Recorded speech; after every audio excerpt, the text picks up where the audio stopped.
how to truly fix yourself once and for all. We all have areas in our lives that we wish were different, whether it's breaking bad habits, overcoming self-doubt, or finally achieving the goals we've set for ourselves. But before we dive in, make sure to check the comment section where I've left a question for you. I'd love to hear your thoughts and experiences. So, let's get started. Fixing yourself is not about perfection. It's about progress. It's about recognizing that you have the power to shape your life and taking intentional steps to make it better. The first and most important step in this journey is self-awareness. You can't change what you don't acknowledge. So take a moment to reflect on your life, your habits, your behaviors, your thoughts. What areas do you feel need improvement? Maybe it's your physical health, your mindset, or the way you handle relationships. Whatever it is, the key is to be brutally honest with yourself.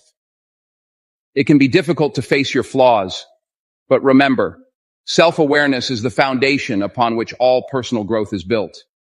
Start by taking a deep inventory of your life. Ask yourself questions like, what habits are holding me back? What recurring thoughts or beliefs are limiting my potential? Are there relationships in my life that drain me rather than uplift me? Write these down and be as specific as possible. The more clearly you can identify what needs fixing, the easier it will be to develop a plan to address it. Once you've identified the areas that need work, the next step is to take full responsibility for your life. This might be the hardest part because it requires you to stop blaming external factors, like other people, your circumstances, or your past, for your current situation. It's easy to fall into the trap of thinking, if only this or that were different, my life would be better. But real change begins when you take ownership of your life and realize that you have the power to change your situation. You are not a victim of your circumstances. You are the creator of your reality. By accepting responsibility, you empower yourself to make the necessary changes. Taking responsibility also means letting go of excuses. Excuses are the lies we tell ourselves to justify inaction.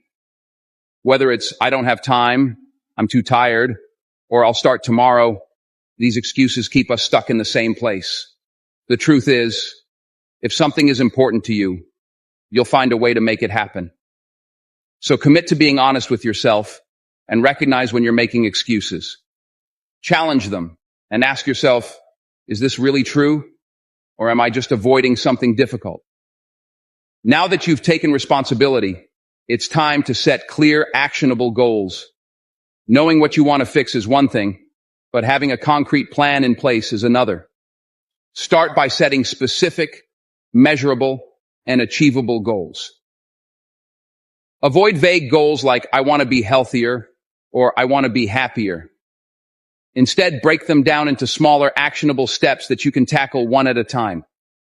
For example, if your goal is to improve your physical health, you might start with a commitment to exercise 3 times a week and eat a balanced diet. If you're working on your mindset, you might set a goal to practice daily affirmations, meditate for 10 minutes each day, and read one self-improvement book a month. It's important to make sure your goals are realistic and attainable. Setting goals that are too ambitious can lead to frustration and burnout, which may cause you to give up altogether. Instead, focus on small, consistent actions that build momentum over time. Each small step you take brings you closer to your ultimate goal and helps build your confidence and sense of achievement. Yet, as you work on your goals, it's crucial to develop self-discipline. Self-discipline is the ability to do what needs to be done, even when you don't feel like it. It's the key to staying consistent and following through on your commitments, especially when motivation wanes. Motivation can be fleeting. It comes and goes depending on how you're feeling in the moment. But self-discipline is what will keep you on track, even when the initial excitement wears off. Start by creating a daily routine that supports your goals. Set aside dedicated time each day to work on the areas you're trying to improve. This might mean waking up earlier, cutting out distractions, or saying no to activities that don't align with your priorities. Remember, self-discipline is like a muscle. The more you use it, the stronger it becomes. You might not always feel like putting in the work, but remind yourself of why you started and how far you've come.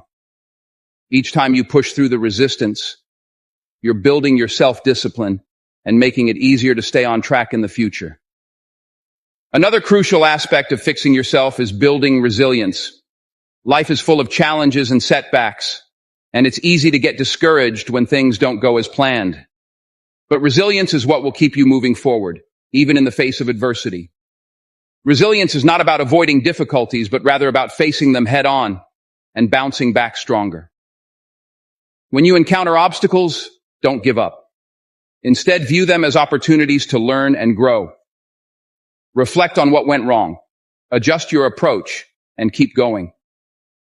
The more resilient you become, the more capable you'll be of overcoming the difficulties that come your way.